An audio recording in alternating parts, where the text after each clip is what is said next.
With this snare etude, there are a couple things you need to make sure you're watching out for.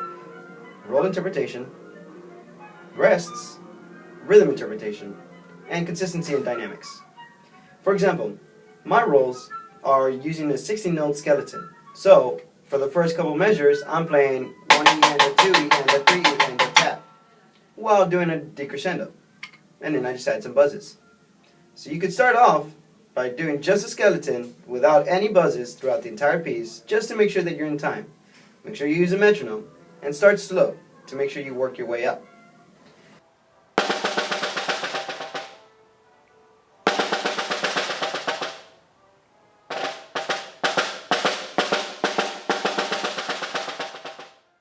Another thing to watch out for is a dotted 8th note, 6th note rhythm. Okay? 1, a 2, a 3, a 1, a 2, a 3, which happens in measure 4 and 5, and again throughout the entire piece. Especially whenever you have a triplet figure with the dotted 8th note, 6th note pattern. You need to make sure that there is a difference between the two. Going down to the double forte area,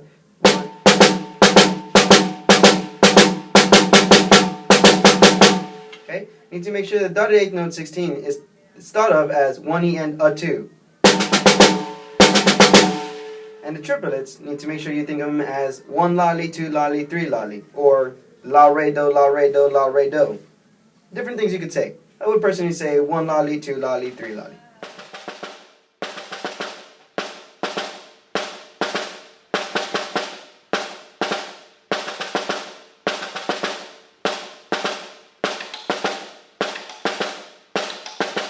Consistency and dynamics is very, very crucial to make sure that you're getting the most out of this music and make it sound like music as opposed to just rhythms on a page.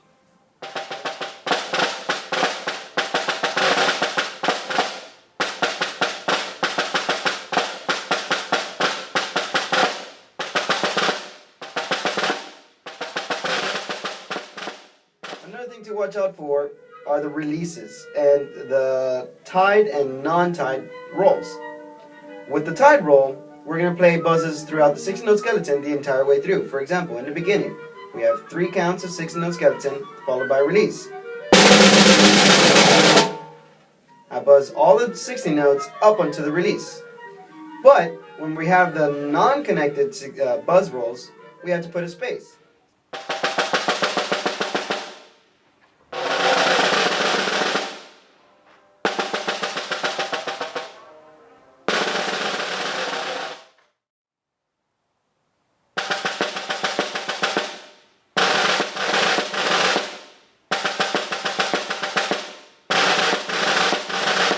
You're thinking time during the rolls, coming out of the rolls, and especially during the rests. Because most people will tend to rush during rests.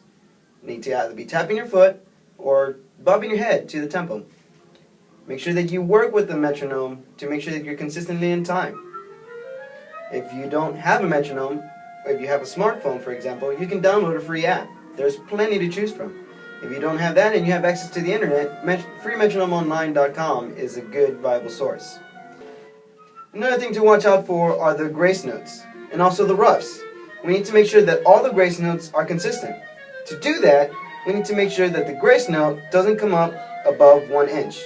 Okay? Don't do this. Don't lift. You're only going to get a flat sounding flam if you lift. Okay? So keep the grace note hand down, whichever you choose, left hand or right hand. Okay? And just pretty much drop it in. It should almost be an inaudible sound. It's going to be heard regardless. The roughs with the same thing. You don't want to make them sound like buzzes. You want to hear both notes of the rough. This may be particularly difficult in the second and third line when you have flams and roughs close together. Slow down the tempo. Work on these sections individually to make sure that you can get them clear. Remember, we need to hear the grace notes and the roughs, every single note in there. If it sounds like buzzes, then it's probably too close.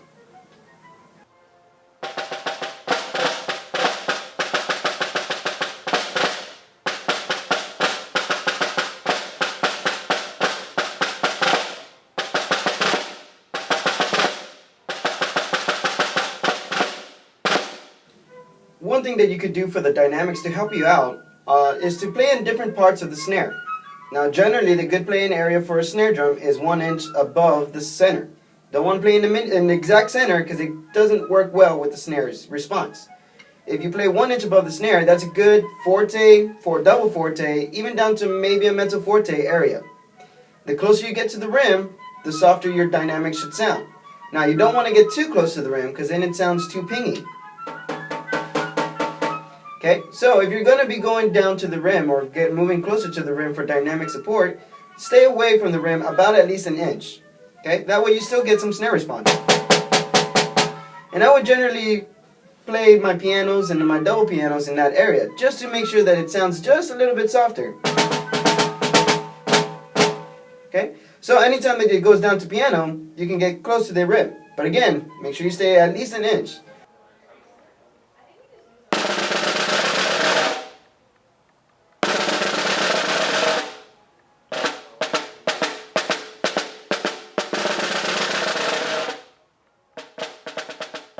Now, this is open to you. If you don't want to go to the rim and you want to get a consistent sound 1 inch away from the center, you can do that. You can still play a piano that's soft.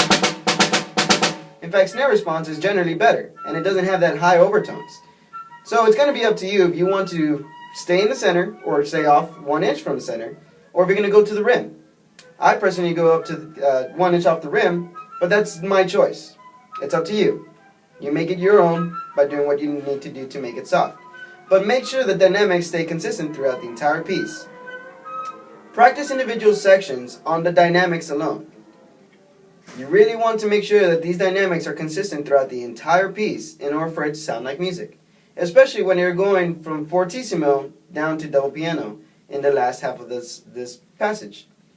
It's kind of a hard thing to do if you don't practice it.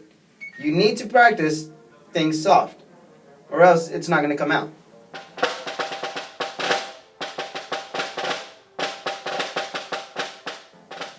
I hope these tips have helped you. If you would like some more advice or help, just let me know.